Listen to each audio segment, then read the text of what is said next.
2, 1, go. So good morning, or should I say good afternoon, Tommy? I have to tell you, I think us two getting together and maybe calling this whole thing Tom and Bob Unhinged or something like that. We can have a little fun here with the people who get to watch this stuff. But I'd just like to chat a little bit with you about this baby Cyrus kidnapping that everybody's talking about, and how it happened and what happened, and why you think they ever did this type of thing. Number one, I can't justify it. I can't justify it in my own mind. I know the family very well. I've known them for probably over a decade, and I know the children very well also. So I don't understand why they would take a child from them for missing an appointment. And I think that's, if we've gotten that far in our government in controlling what we do and what we can't do, and you get a nurse who can actually call in to CPS and have the police come out and arrest these kids, I'm telling you, that's just, it's a way too far. It's beyond the pale to me. And I think people should stand up and get somebody to look at these laws, because these laws, if that's what they say, they need to be changed. We need to keep kids in the hands of responsible parents. And I'm not saying to keep them out of the hands of, not take them out of the hands of people who are irresponsible, but in this case, there was just a real miscarriage of justice. And I think the police were way out of line. I think the hospital was way out of line. And whoever that was from CPS who decided that they were going to come and take that child, they should be fired. I don't know what you think about it, Tom. Why don't you let me know how you feel? Well, I think we can hit this from a multitude of levels. So I think it would be fun to kind of break it down. I'll give my thoughts on yours, and then we can probably maybe go through the beginning or whatever you want to do. I could ride the engine or I could ride the caboose on this thing. It doesn't matter to me. But anyway, Bob, I got to tell you, first of all, I've watched you for a long time. I've saw you get started in the gym State Patriot. I've been really pleased with all the work that you're doing. Even with you living where you do now, you still managed to be engaged. You're retired when you could, just kind of throw your hands up in the air and say, I don't care anymore. But that's not your character. And I think that people that are viewers or that know you from the Gem State Patriot should really have a firm appreciation for you. So I wanted to be able to say I have tremendous respect for you. And honestly, I always thought that maybe you might have thought I was a little bit unhinged or a little bit off the wheel. So it's really, really nice to be able to have us come together and see if we can make something like this work, and to be able to give an alternate perspective that Idaho needs so bad. As far as my thoughts on Cyrus, I'm stuck between playing devil's advocate and Mr. Patriot, right? So I'm looking at this and I'm saying this is a true travesty of justice all the way through. But the really weird thing that we're seeing, though, is we've got law enforcement that's defending themselves, saying that they're honorable. You've got the government that's really saying that they're either not saying anything at all, or they're saying that, they're playing the victim card, which obviously we know in social justice shouldn't bode well for them in this kind of a community. But I think it's really, really important for other people to be able to understand the kind of character of people that they're listening to right now, where we actually come from, what we see, to see if we make sense, to see if it actually can stop some of the complete ignorant vitriol that we actually see all over social media and what the news is propagating. Like you, I see this as a travesty of justice, but I do have some questions, as not to disrespect my Patriot peeps, about what it must be like to be part of one of these non-elected bureaucrats abusing their power without even knowing that they're abusing it, calling themselves honorable. Well, I'm not sure whether any of the people involved in this are honorable in any way, shape, or form, because everything I've seen, heard, and read about points to one thing. Nobody really knew what they were doing or why they were doing it, including the person who started this whole rigmarole, which was that nurse at St. Luke's. I mean, I'm already appalled at what's been going on at the major hospitals here. We only have two of them. You got St. Luke's and St. Al's. And it scares me to death when I get letters from county commissioners telling me that they almost died in the hospital because of the care they were getting. Now, if that's what I have to be, if that's where I'm going in terms of looking at these hospitals, I have to say that if they were killing, well, he was saying they were going to kill people in there with their protocols. How do you deal with something like a child who's 10 months old, who has an eating problem? The kids have gone out and tried to find doctors who can help them. They weren't able to find anyone to help them. The only reason they went to St. Luke's was to get an IV put in because the child was dehydrating. I mean, they did all the right things, and they just came down on them like a ton of bricks, like they weren't doing anything for missing one stupid appointment. So, I mean, that in itself tells me that these people at the hospitals really don't know what they're doing. They call themselves professionals, and they want us to trust them. And then they pull stuff like this, or they pull stuff like they did on Kurt Chandler or Vicky Purdy's sister in these hospitals, where they don't give them the proper care because they're listening to the corporate executives. These hospitals have become nothing but money mongers. Money mongers. They do not care about people anymore. It's all about how much can I bring in. You got this, seriously, you've got the head of St. Luke's who made $8 million the year before last and $10 million this past year. I mean, this is supposed to be a nonprofit. And they sit on some of the most expensive property in Meridian and Boise. I mean, give me a break. Something's got to give here. Well, so I'm thinking, okay, so we've got so if we had to go backtrack I'm looking back at this and I'm like, okay, so when did it go wrong? So you had mentioned that there was a St. Luke's nurse that made the call, I guess, on maybe bringing awareness to the issue. Was that right? Is that what you said? What happened was they were worried about the baby's loss of weight. Right. And they wanted the parents to bring the baby back every day for weigh-in. Sure. But there was no mandate, right? Well, I don't know whether there was or wasn't, but does it really matter if somebody gets sick and is unable to make it down to the hospital for that particular day? Do you think one day is going to really be that serious? If they let the child out of the hospital to go home, then it couldn't have been as serious in the first place as they said it was. And that's what's intriguing about this whole thing. Was this a case of misdiagnosis?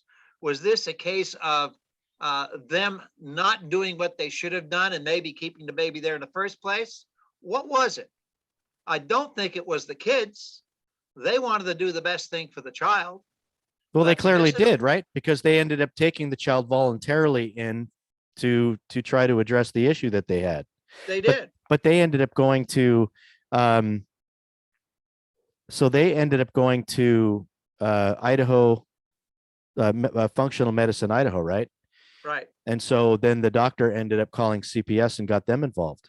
It wasn't even a doctor. It was a nurse who did this. Right.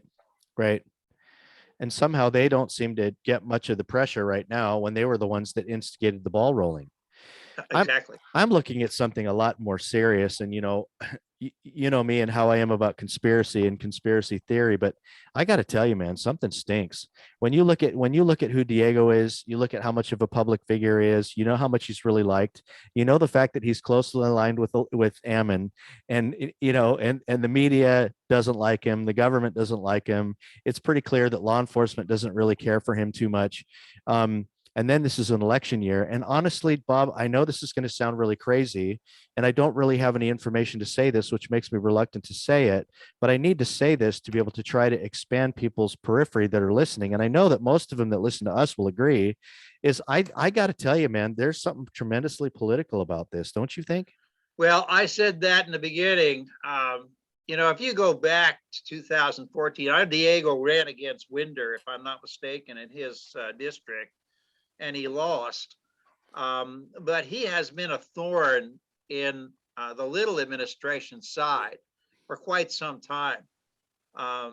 He writes good articles with Freedom Man.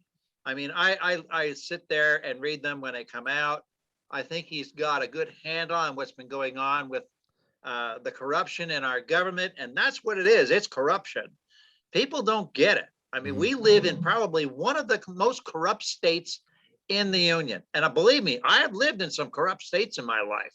You've written go about back it. to New York, go back to New York and New Jersey. You want corruption? I mean, why do you think Trump got out of there?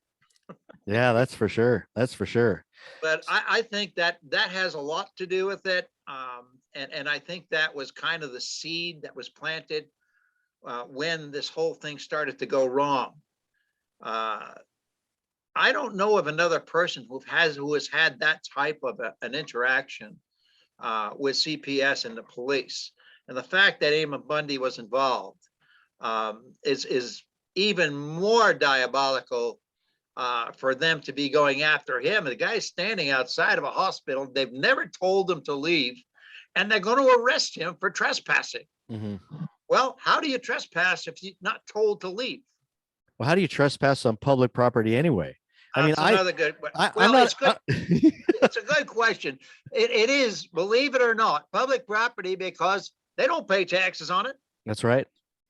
It's true. I wrote a 7-part series, and you know me, I don't write very well, but I had a lot of fun writing that series. And I think that if you can get past my, the way that my stuff is set up and you can understand what I'm trying to say, I think I make a pretty bulletproof case that it's not possible for anybody to be convicted like he was on private property or on public property for trespass. But I think all of that has something to do with it. They know that Diego is a very powerful person. They know that he's intelligent. They know that they're going to have to put their game on, and they know that Ammon has been really good at being involved in protecting himself, and they have been like sort of greased pigs, if you will, in full respect, obviously, but where the government, no matter how hard they try to be able to catch him, can't. Well, you take a look at Eamon Bundy. I spent some time talking with him. I've done a couple of articles on him. This is a guy who has a really good grasp of the law. What he went through with the feds, going back to Malhar and his parents' ranch, when the BLM came in, I have to give this guy credit. They never convicted him of anything. He was off scot-free, but they kept him in solitary for almost a year, I understand. He couldn't even talk to his wife or his family. Yeah, $100 million in taxpayer dollars. 100 million. I think this is why they fear this man so much, because he's fearless. He is. And the simple fact that he's running for governor now on an independent ticket scares the living daylights out of these guys. They don't want to know about this, believe me. If Janice wins in the primary, all well and good, okay? But if she doesn't, he's going to be a big problem for these clowns. Yeah. I listen. I don't know whether you ever listened to that Red Wave radio on Saturday morning. I can't stomach it. It's like Red China propaganda. It is. Okay? It really should be called Red China Wave. Guys are so bad between Luna and Miller. I'm not sure which one is more of a rhino.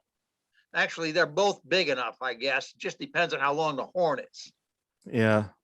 Well, I think I gotta, Kev, I have to give credit to Kevin because he's allowed me to be on and he's put up with my statements for so long.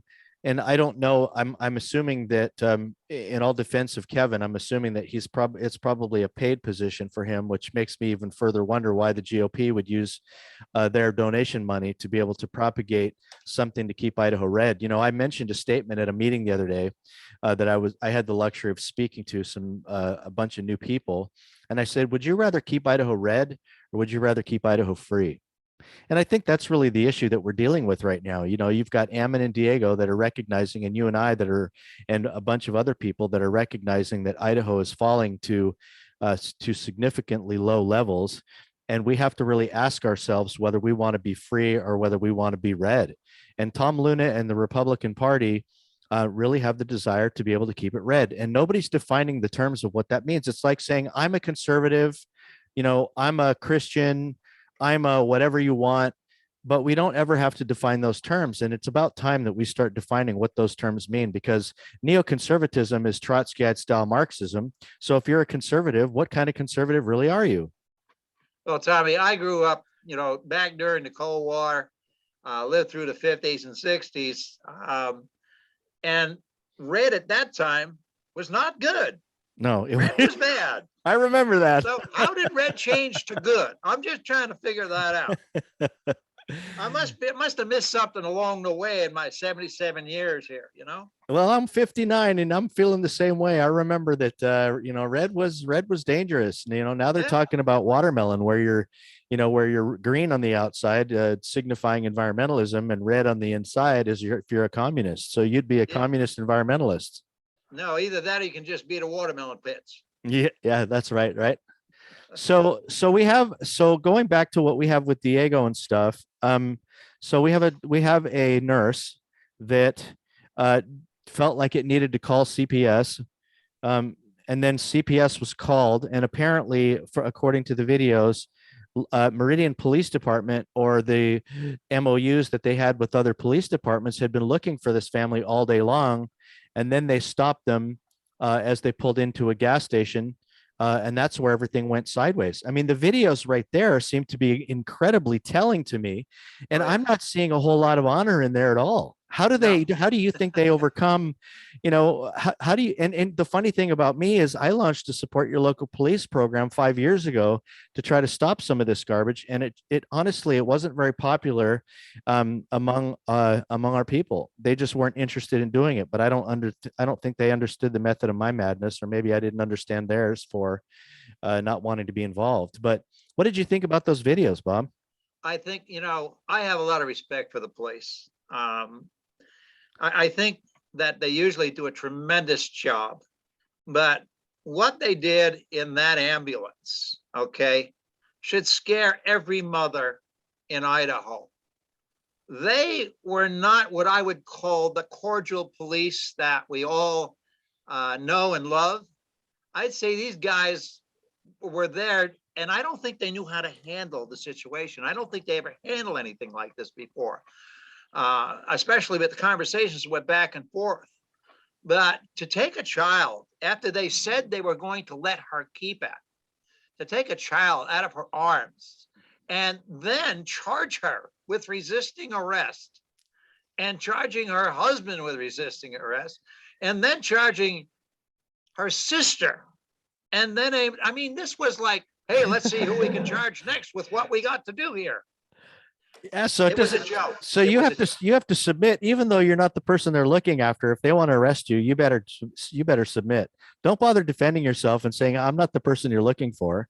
I mean, that opens up the floodgates in a really big way, and people in Idaho should be really, really concerned if they think that they're gonna arrest you just because they think that you need to be arrested.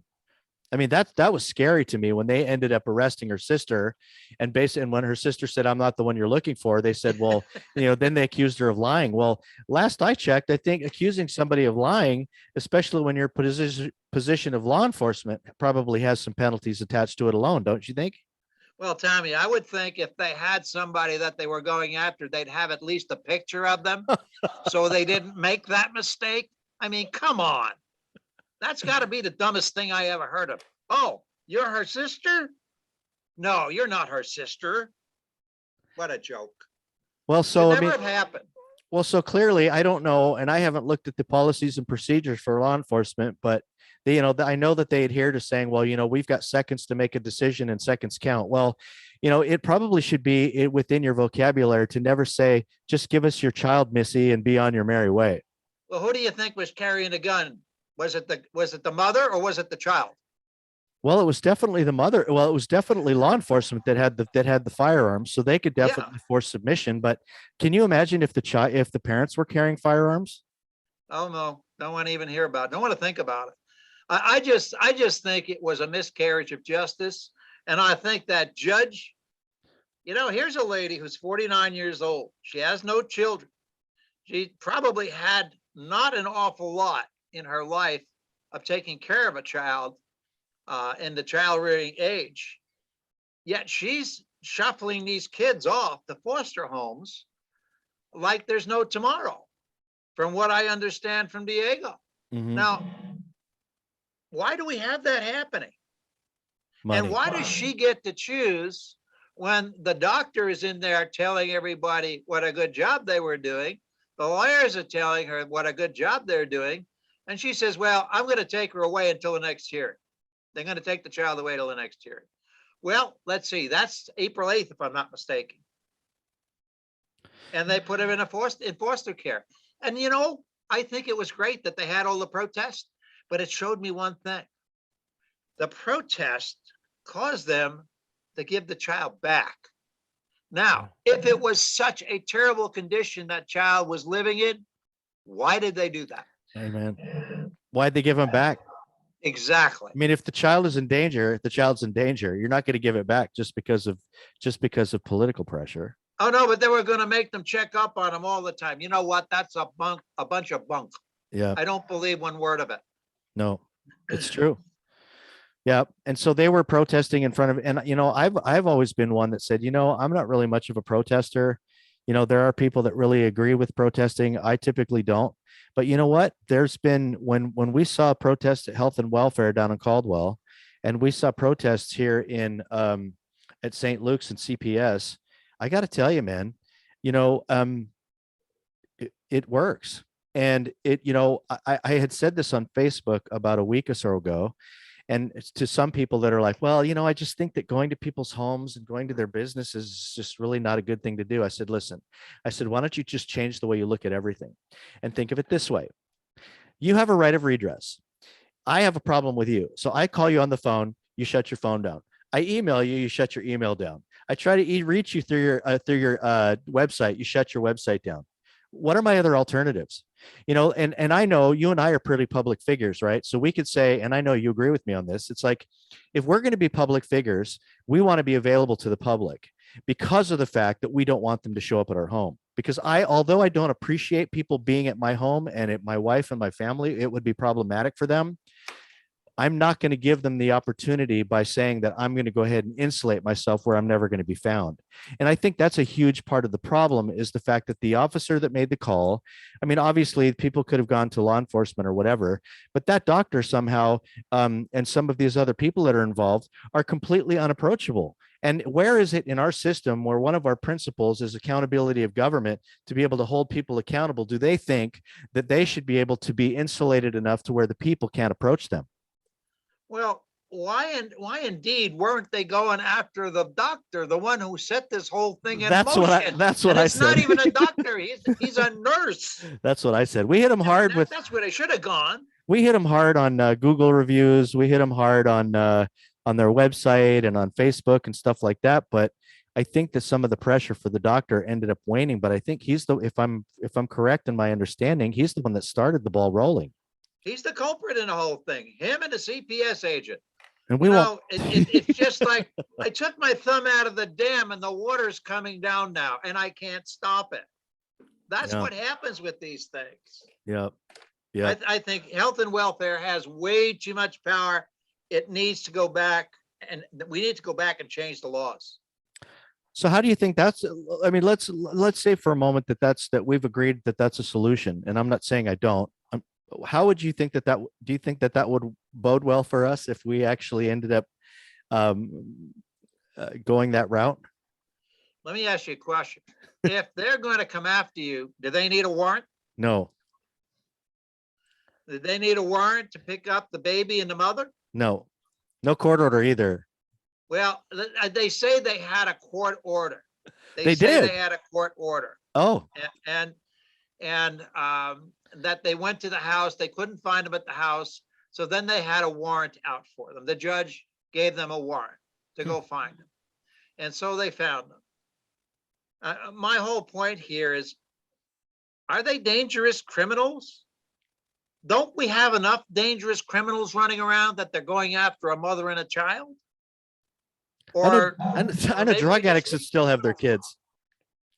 Do we just leave the criminals alone now and we go after the parents with the kids that we don't like what they're doing with them? Well, politically, I think federally, that's what they're doing. They want to be able to protect the pedophiles. Well, So that's we a need to, whole different if we story. can protect if we can protect the criminals and we can protect the pedophiles. I mean, we all know where this is going. They've got a desire to be able to collapse America. They want to be able to destroy the traditional family. And you know what?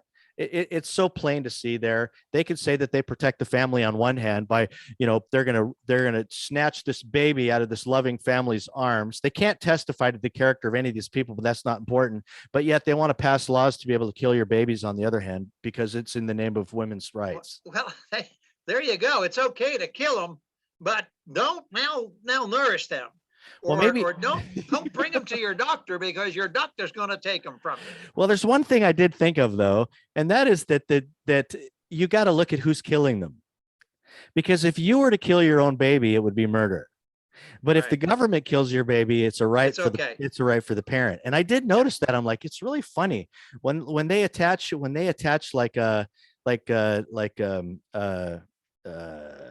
those laws and stuff to be able to bust you for drugs and stuff. It's never about possession. It's about possession with intent to sell, which Yeah. means that the government's not getting what they want. So you have now the CPS or the government takes this child away and they can do whatever they want to it.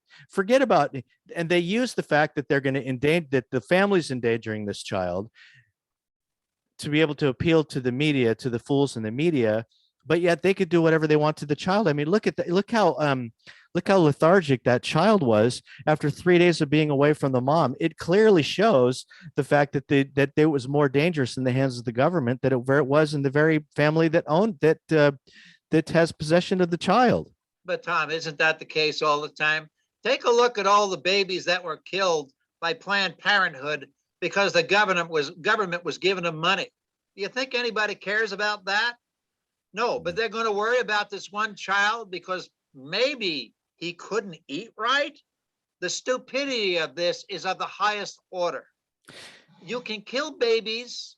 Planned Parenthood could kill them every day of the week. But God forbid that a parent should try to take care of a child and a doctor doesn't like what they're doing or how they're doing it.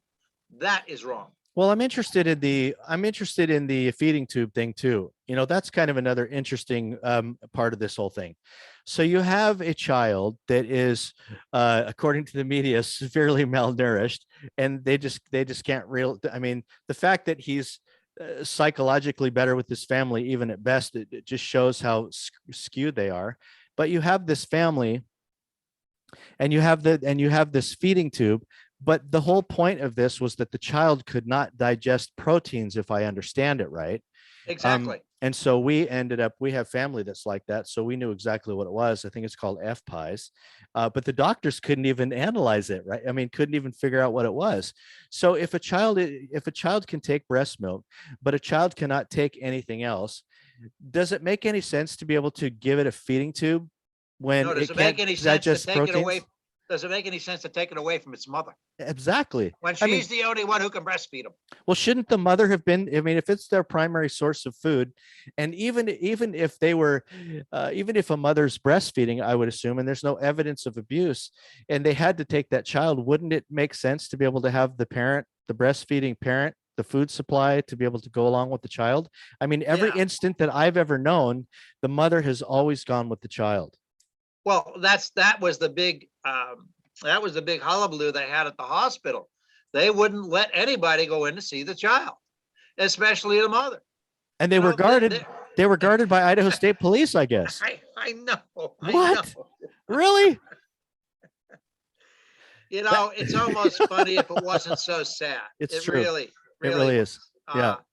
I feel sorry for the Travoyas, and I feel sorry especially for the parents and the child having to go through all this. But it just goes to show you the lengths that government can go to restrict your lives and to change your lives for God knows what. It's got to tell you that we have a problem with the way we react. If it was a criminal, would they have done the same thing or would they have done it differently? These are good law-abiding citizens. and they did all the right things. And just because this nurse said they didn't show up for one meeting, this all came about. And that judge, I tell you, I don't know how we get these judges in the courts. I just don't understand where they come from. But they've got to be appointed because nobody would vote for them. Well, don't we vote? Don't we vote judges? I mean, we don't know anything about them. And everybody always says, well, just vote out the incumbent. But we don't really, I mean, if they truly are elected officials, then we truly don't know how to be able to vote for them unless we're going to take the time to be able to understand their opinions on cases, right? Well, they're Are the lo- nonpartisan, and are the- unless you know what their history is on the cases, it's hard for you to tell whether you like them or not. Well, we've got it. I mean, if there was anything that needed to be changed, I know that does, but it just seems like every part of the system needs to be changed. I mean, I was looking back at at the judiciary, and I think I do jury duty like 4 times a year. I don't know why. I think I'm a crap magnet, but the one thing that really stood out to me was 2 basic premises that I think people forget. One of them is an informed jury. So if you're going to be subject to a jury trial, you're subject to 2 things minimum, among other things. One of is an informed jury, which we don't have because people are not informed, and the other one is a jury of your peers, which means those that can testify to your character. And I would submit to you today that if people would have understood more about the character of this family, this would never have been an issue. Don't you think? Again, I think there was a political, Yeah, there had to be some. I There totally had to agree. be. And you don't release, I don't know whether it was the judge that released the child back into the parents' hands, or whether it was some other figure in the Department of Health and Welfare, because those were the guys that were getting the most complaints from the protests. But somebody higher up said, you better stop this because we don't like it. And it wasn't very good for St. Luke's. I tell you something, I have a hard time going to St. Luke's if this is the way they treat people. I was there in October, and I got to tell you, I used to love St. Luke's. I used to love St. Luke's. That place, I mean, if I wasn't sick, they take better care of you than anything I'd ever known. And then I ended up obviously suffering my issue, that stroke in October, whatever. And I couldn't believe it. My primary doctor was a pediatrician, number 1. Number 2, he was wearing 3 masks. Number 3, he was surrounded by traveling nurses that didn't know anything about Idaho, apparently. But there were times that they left me in there for 6 hours and I had never seen them before. And then when they get you on this new thing called eye chart, that nobody seems to talk about, this is a running record of your medical condition given by an opinion of your attending doctor when you're in the hospital. So they were saying things to me like, well, you've got a history of depression and you've got a history of this, and you're definitely anti-vax and you're this and you're that. And it's really weird. And I'm in, I don't know, litigation is the word, but I mean, I'm going through the complaint department trying to be able to get that thing fixed. And they said they reviewed the documentation within the hospital and they didn't see that they did anything wrong. Well, of course not. Law enforcement isn't going to see that they did anything wrong, right? It's always the citizens that do something wrong. It's always the one that has to be able to receive these endless bills, these hospital bills. Even 6 months later, they're like, well, there was, I just got another bill. It's like 5 months old. 5 months later, they submitted a bill, said, oh, by the way, you owe $500. Well, I don't really want to make this about me because it isn't. I'm just saying that I had learned firsthand about what happened to St. Luke's. And I got to tell you what, Bob, I would rather have you do heart surgery on me or my transmission mechanic do surgery on me than I would to be able to have anybody in St. Luke's, because of the fact that they treat you so poorly. And the fact that we would openly accept taking our children there without any basic understanding of how much money we're going to pay. Where would you go if you go to a car repair place and they're saying, well, you need a new transmission? Do you just say, okay? Or do you just say, how much is that going to cost? And why is it that never happens when we go to the hospital? Tommy, it's socialized medicine. This is what happens Clearly, when you have socialized medicine. I can remember many, many times when my wife was ill, taking her up to the hospital. And that's when she had cancer. And we were not going to use the treatments that they were going to give her. because when we walked into the oncologist department and we sat down, the first words out of the doctor's mouth was, "You're going to die in 14 months." Well, would you want to have that doctor taking care of you? Probably not. No. So I says, I'll tell you what, I'm not sure who made you God, but we're leaving and we'll call you. Don't call us. And as we're walking out of the office, the PA that works for him whispers in my wife's ear, "You're doing the right thing, honey." So, you think about things like that. It's scary. Hospitals are supposed to be places where you get well. But what's been happening at these hospitals lately, it seems to be just the money. You used to get a hernia operation in the Treasure Valley Hospital. This is going back, I don't know, maybe 6, 7 years ago. And I've confirmed this. For $2,000, the same operation at St. Luke's, you know what it cost you? $8,800. Now tell me, what was it? Did they have better TV? They certainly didn't have better doctors. They don't have better Doctors were TV. great.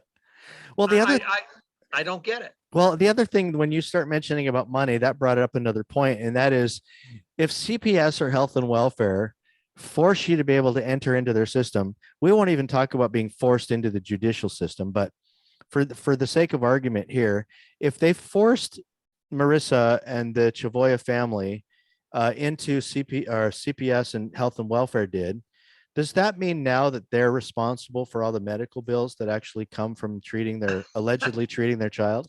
Tommy, that's the joke of the year. It totally is, isn't it? That bill is piling up every day. Let me tell you, it doesn't matter what they're doing. If they're thinking about helping you, they're writing a ticket on it. Well, I think that I think their not GoFundMe, but their funding page is doing really well. I wonder if they're paying attention to that and saying, okay, well, we just got to make sure that no matter what, the bills that we actually send out have to exceed all the money that they get to be able to fight for these expenses by probably $20,000 or $40,000. And that's I'm honestly really worried about that. You have experience. I have experience with hospital bills. Okay, you more recently than I. Mm-hmm. And I have to tell you, when I look at the charges on the bills, when I got the one from my wife when they did an operation on her, I could not believe the charges for Band-Aids, for I think they charged for mopping the floor. I'm not sure, but I just couldn't believe it when I looked at the bill. And and this is a nonprofit hospital. Yeah. Please tell me this is not true. Mm-hmm. Over $100,000 for 6 days in the hospital. Yeah. Not including the surgeon's fee. No, That's nuts. That's different. And then they have a professional fee too that's on top of that. I'm not sure if that's included in the physician's fee, but that's the latest one I was funding. So they said, well, Mr. Munz, we have you on COVID hold. And we're like, what the hell is COVID hold? And they're like, well, we're going to withhold $500 of your bill because we believe that the federal government is going to pay for it. And I thought I had mixed feelings about that, right? I mean, I don't have a whole lot of money. I didn't have healthcare in the beginning. I'm like, if somebody's going to pay $500, that'd be a beautiful thing.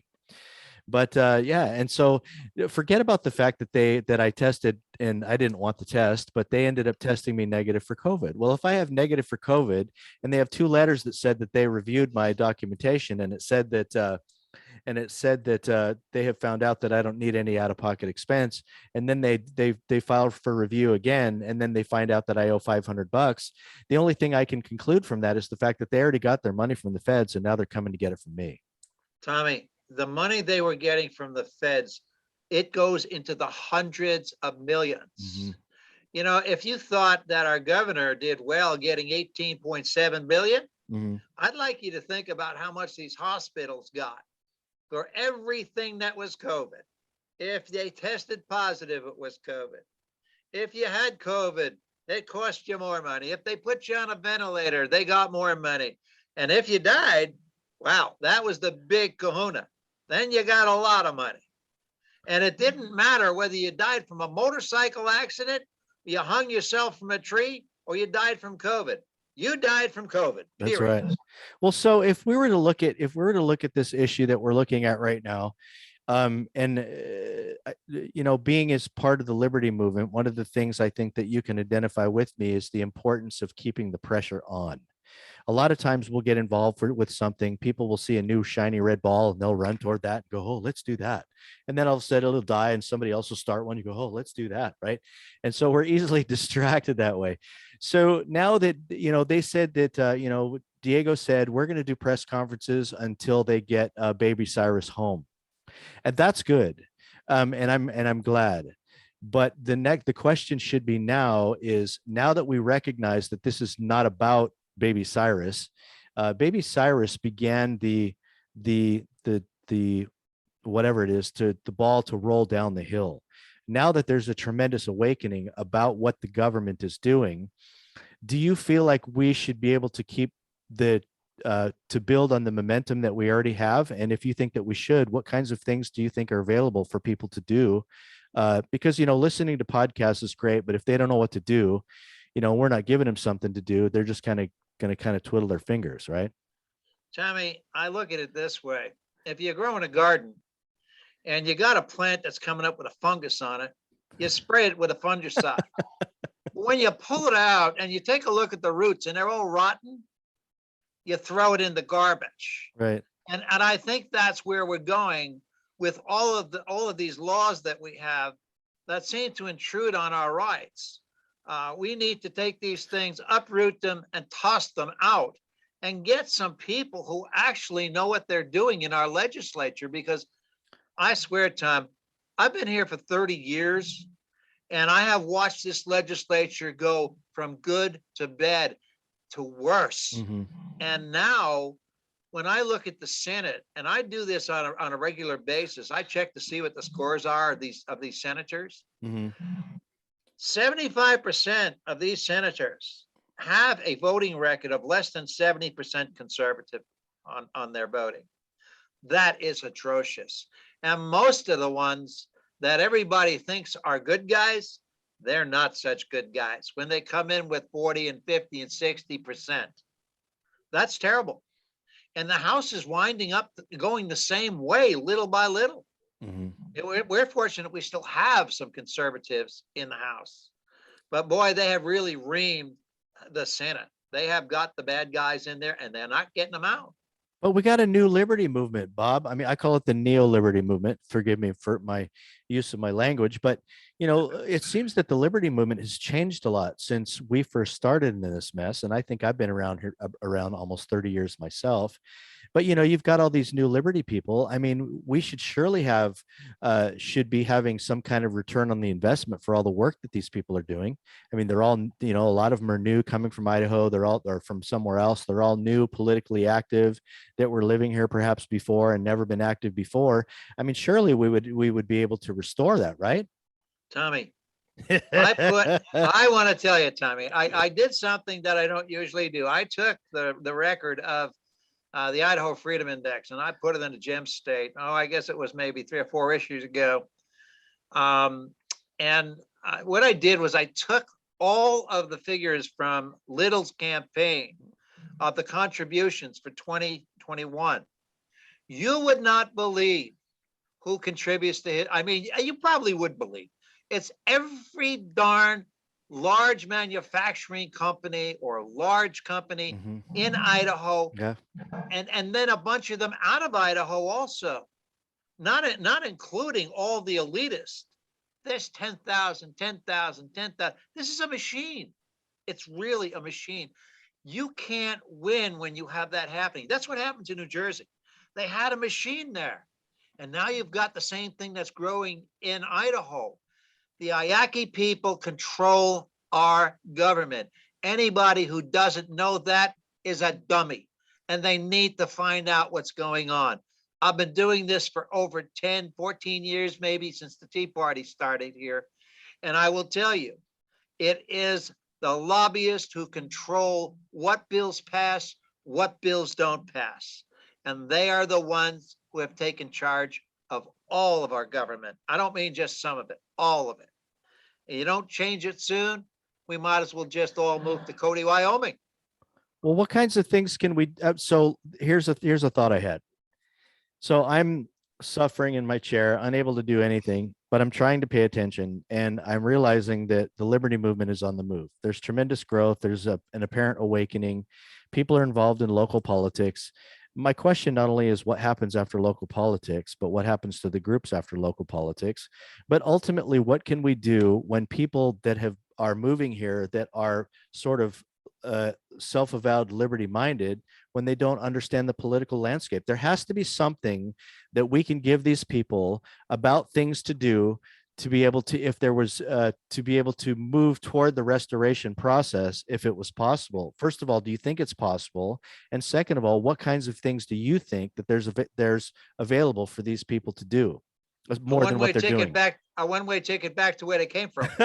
I mean, they think they're coming to a conservative state. It's anything but. It's true. It's changed. And I meet them up here. You know, we have people moving into my development every month. New people are coming in, building new homes. And I have to tell you, some of them are just absolutely amazed at what goes on in our state government. They says, why did we move here? I says, I don't know. You tell me why you moved here. You weren't paying attention. Well, see, that's the Yeah, thing, though. exactly. If they're not paying attention when they get here, and they all of a sudden have the realization that something is wrong, I'm gonna try to build that stretch to the fact that they really don't understand the political landscape, and that they're not really going to be too well versed or on exactly what to do to fix it. And so people ask me all the time. They're like, "Geez, Tom, I moved here. I didn't even realize what was going on. What am I supposed to do?" Well, you know my answer. I mean, I can always give people stuff to do, but how do you get people that are literally starting? I mean, I think I watched and I saw probably 30, 40, 50 liberty groups starting in this just last couple of years. And they all started the groups, for the people that I talked to, they started these groups because they wanted to be different than the other groups. And you know what I found out? They're all basically the same.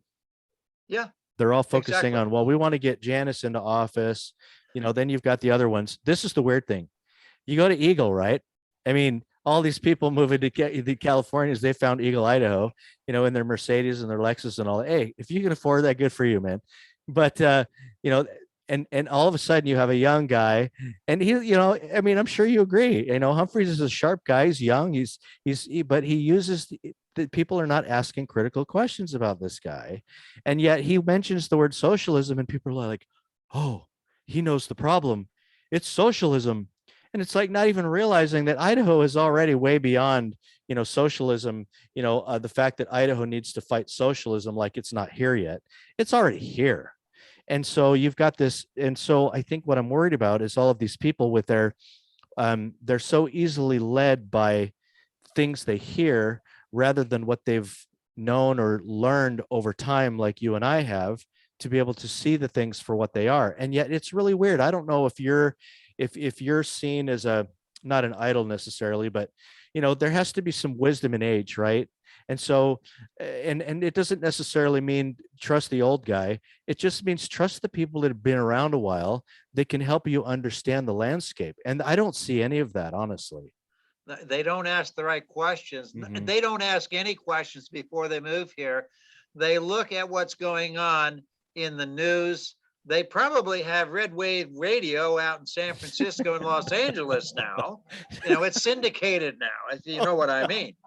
So it's no wonder we're being inundated with all these California people. And it's really, up here, we're inundated with Oregon people and Washington people. But everybody's moving here because they think it's a conservative state. And while I live in a very conservative community in a conservative county, you look at Meridian and how it's changed. Well, Ada County, that's already gone. Forget that, it's gone. Mhm. And I will tell you, Nampa's going the way of the dodo bird. You So got is Mayor Caldwell. Clinging there who says, oh, we're doing wonderful things out here in Nampa. Yeah, you put in an Amazon. You don't even have the roads to control the traffic. I says, and then you gave them a tax break on top of it. Are they still doing the Muslim cemetery down in Cuna? I I'm mean, not sure. well, I mean, well, I don't know what to say anymore, Tom. I'm at a loss for words. I see these things going on and I try to talk about them, even in the newsletter or on Kevin's show. And it doesn't seem like anybody's listening. It doesn't. It really doesn't at all. Well, so since I'm telling everybody about the Gem State Patriot, it wouldn't be fair to be able to have them come and visit our video and go, well, I don't know why Tom would send me to the Gem State Patriot when they're bashing us. So for those people, and honestly, the way I truly feel is, I don't like traffic. I don't like my property tax going up. I'm already having enough time living as it is and making ends meet. But we all realize these people aren't going to go away. We already realize that they're awakened to our awful situation. Although they don't know it, they still live here. So I want to be able to focus on what we can do for them to be able to help them become more educated as they become Idaho citizens over time. I mean, ultimately, that's what we're going to have to do, right? I mean, we can't just kick them to the curb and just say, well, Idaho's full, get out, because they just spent $1 million for $120,000 home. Yeah, Tommy, I know. I see it up here all the time. You try to educate people. You can lead the horse to water. You can't make them drink, is the old saying. Yeah. Well, it's the same thing here. You can show them where the land of freedom is, but you got to make sure that when you look around, you see an American flag and not a Chinese flag. And recognize that even if the flags aren't waving. I mean, we clearly have a communist China flag, even though the Chinese flag isn't flying. I'm appalled at the way people look at our political situation here.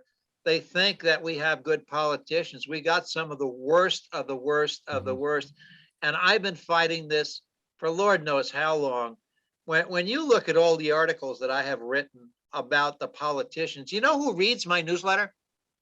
The politicians. You know why? They want to see if I said anything bad about them every week. And if I say one word bad, I get an email.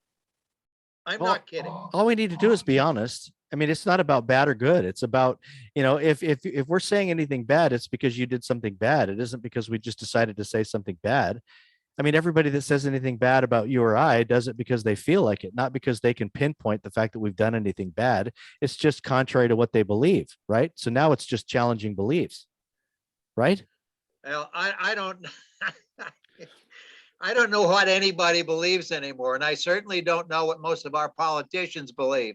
I know they believe in the almighty dollar and the lobbyists. Mm-hmm. They'll go out to dinner with them. They'll let them wine and dine them. They'll go to the governor's golf outing. They'll do everything they can to make sure they get their money for their campaigns. Right. But what they don't do is take care of the people. I mean, look how many times this grocery tax has been on the docket. They all said, oh, don't worry, we're going to pass this. I went down to the state capitol and I stood there with Mike Moyle talking about tax relief. And you know what? That was 2015. This is 2022. They're still talking about it. Mm-hmm. Nobody seems to get it. Mm-hmm. I got tired of going down there because it doesn't make any difference. They don't care. For some reason, they want to keep that tax in place. And it's the most onerous tax for the low-income people of this state. It's the worst one you can have because it's regressive. And yet all these guys that get on Kevin's show and say, well, I'd rather have a sales tax than a property tax. Well, let me tell you something, buddy. One of these days, you're going to figure out that they take that sales tax and they do whatever they want with it. Yeah. At least your property tax goes for certain specific items. Right. That sales tax, they got total control over it.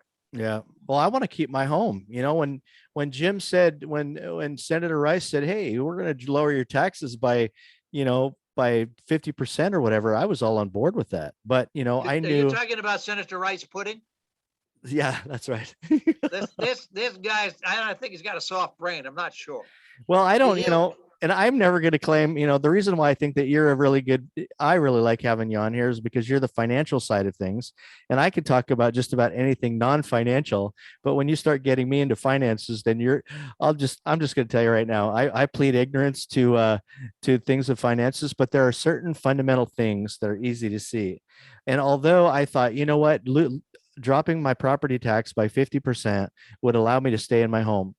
But I also know that the governments are crafty enough to be able to say, well, although we're going to allow you to be able to be in your home just because the taxes are going to be lowered, doesn't mean we're not going to retrieve that taxation somewhere else that's going to end up being the equivalent of the same thing, if not worse than what you wanted the first time. Tommy, take somebody who's making, say $30,000 a year, kind of an average wage here in Idaho. That'd be me. Somewhere's in that neighborhood. That'd be you. Okay. That'd be me too. But let's look at it from the viewpoint. You're going to go out and buy food. We spend, my wife and I probably spend somewheres in the neighborhood of $6,000 to $7,000 a year, maybe a little bit more on food. We had a couple of dogs. There's sheltered dogs that we've taken in. But we have 8% inflation right now. So take that 8% and tack it on to the 6.5 or 6 3/4 or whatever we're paying in sales tax. And it becomes very onerous, and it goes up because inflation is not 6, 7, or 8%.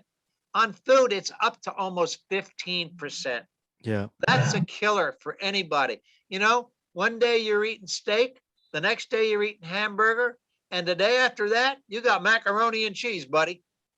Or and that's what you're going to have forever. Or a new non-meat product. So, hey, Bob, we're at, we started at 220. So 240 would be 320. So we're about 320. So about 8 minutes over an hour. I just wanted you to know that. Did you want to keep going? Do you want to leave it at that and just say goodbye and then meet them next time? Or do you just want to keep going? No, I think what we're going to do is we're going to go back and listen to this and see how dumb we both were. No, we're not going to be dumb. We're going to be good, man. People seem to like what you have to say. They don't seem to mind what I have to say. I think we're going to be a good team. So I'm going to go ahead and stop recording now. But for the listeners, we really appreciate you showing up today at our first trial episode to see how things work. And we hope that you'll stick around with this for future episodes. So yeah, and get one of those GoFundMe's for both of us. Probably going to get taken out in handcuffs. Oh, that's right. Well, they're still expecting a return on investment for the last thing that they ended up doing for me. But all right, you guys. Well, and until next time, we both appreciate it and stay tuned. Thanks.